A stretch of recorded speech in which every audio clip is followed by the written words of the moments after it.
ఇదే విషయానికి సంబంధించి మరింత సమాచారాన్ని మా వరంగల్ కరెస్పాండెంట్ నవీన్ అడిగి తెలుసుకుందాం. నవీన్, ఈ రోజు ఆశన్న కూడా జనజీవన స్రవంతిలోకి రానున్నట్టుగా తెలుస్తోంది. ఆశన్న వెంట దండకారణ్య కమిటీలో ముఖ్య నాయకులుగా ఉన్నటువంటి వ్యక్తులు ఇటు రాజమల్లు కావచ్చు, రణిత వీరు కూడా వస్తున్నట్టుగా తెలుస్తోంది.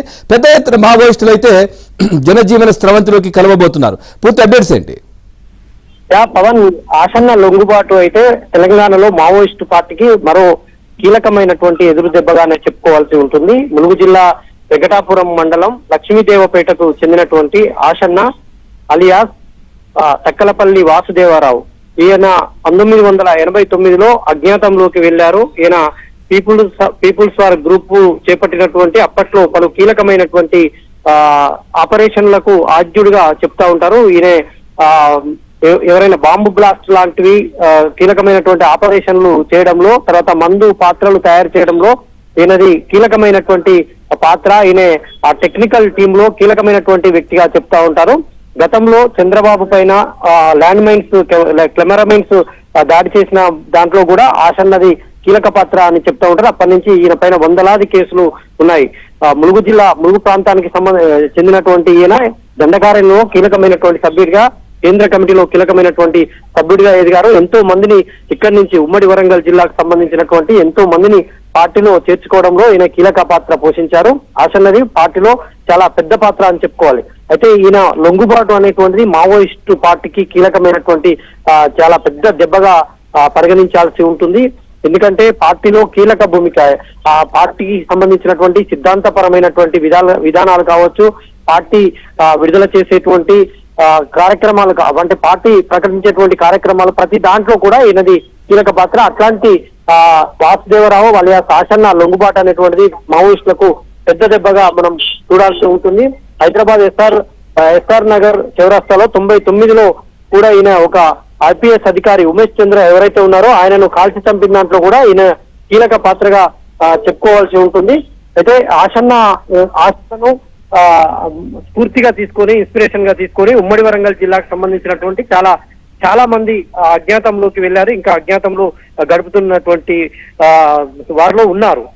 వారిలో భాగంగానే మావోయిస్ట్ పార్టీకి సంబంధించినటువంటి దామోదర్ అలియాస్ బడే చొక్కారావు లాంటి వారు కూడా ఆశన్నను పూర్తిగా తీసుకుని వెళ్ళినటువంటి వాళ్ళు. ఆయన కూడా ములుగు ప్రాంతానికి సంబంధించినటువంటి వ్యక్తే.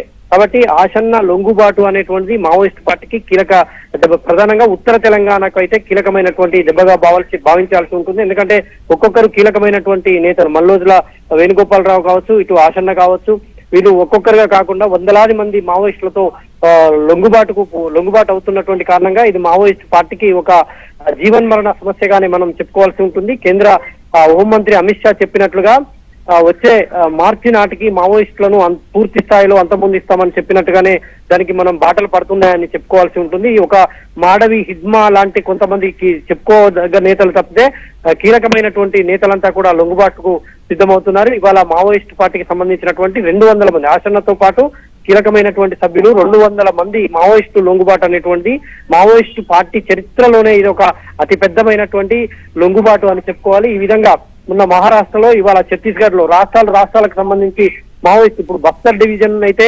మావోయిస్టు రహిత రాష్ట్రంగా అక్కడి ప్రభుత్వం ప్రకటించింది.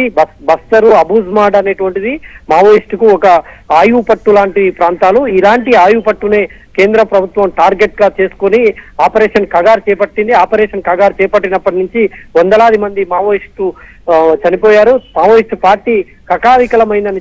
అదేవిధంగా బస్తర్ కావచ్చు, ఖగార్ కావచ్చు, ఇట్లా ఒక్కొక్క ప్రాంతం కూడా నిర్వీర్యం, అంటే ఆ విధంగా అవుతుంది అని అనుకోవచ్చా? పట్టు కోల్పోతున్నారని అనుకోవచ్చా? 100% పవన్, మనం మావోయిస్ట్ పార్టీ పూర్తి స్థాయిలో దండకారణ్యం పైన పట్టు కోల్పోయిందని మనం చెప్పుకోవాల్సి ఉంటుంది. దండకారణ్యంలో మావోయిస్ట్ పార్టీకి దాదాపుగా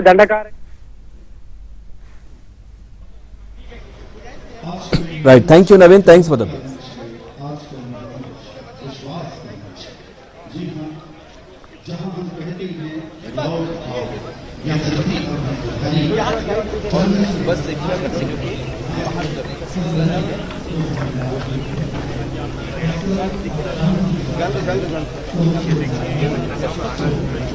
थोड़ा साइड हो जाए। अपनी जंगल में है या जो तैयार है वो इससे सबक ले सके। बहुत उम्दा तस्वीर इसे कहूँगा, इस पूरे दशक की बेहतरीन तस्वीर इसे कहूँगा कि आप देखिए लाइन से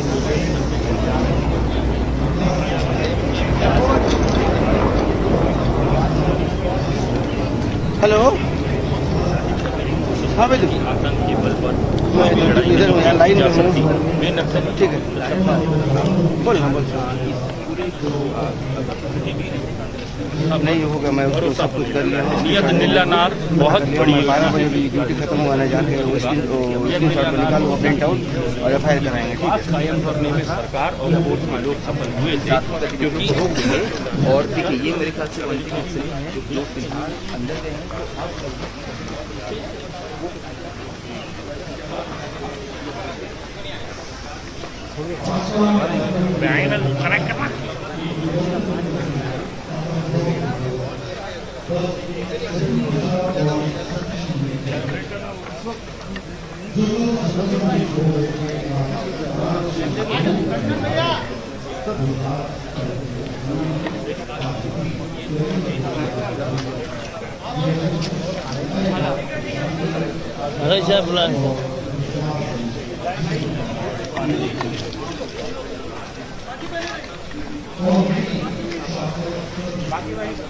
आप हो गया बस को दिखाओ तब तक थोड़ा।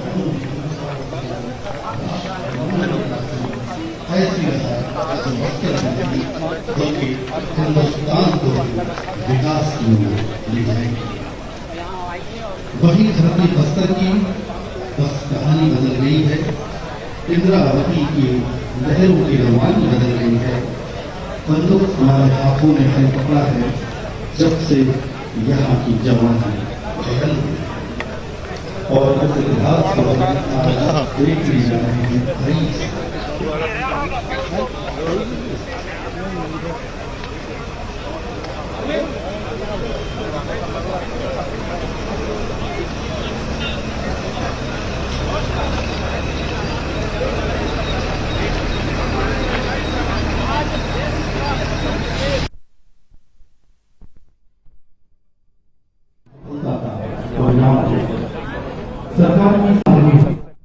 చూస్తున్నాం ఆపరేషన్ కగార్ దెబ్బకు మావోయిస్టులు భారీ ఎత్తున లొంగుబాట పడుతున్నారు. మొన్న అగ్రనేత మల్లోజుల వేణుగోపాలరావు అలియాజ్ అభయ్తో పాటు 61 మంది మావోయిస్టులు లొంగిపోగా నిన్న ఛత్తీస్గఢ్లోని కాంకేర్ పోలీసుల ఎదుట మరికొంతమంది మావోయిస్టులు అయితే లొంగిపోయారు. అలాగే కేంద్ర కమిటీ సభ్యుడు దండకారణ్య స్పెషల్ జోనల్ కమిటీ ముఖ్య నాయకుడు తక్కెళ్లపల్లి వాసుదేవరావు అలియాజ్ ఆశన కూడా జనజీవన స్రవంతిలోకి రానున్నారు. ఇక ఆశన్న వెంట దండకారణ్య కమిటీలో ముఖ్య నాయకులుగా వ్యవహరించిన రాజమల్లు, రనిత కూడా ఉన్నారు. ఇక ఛత్తీస్గఢ్ ముఖ్యమంత్రి విష్ణుదేవ్ సాయి సమక్షంలో వీరంతా తుపాకులు వీడనున్నారు.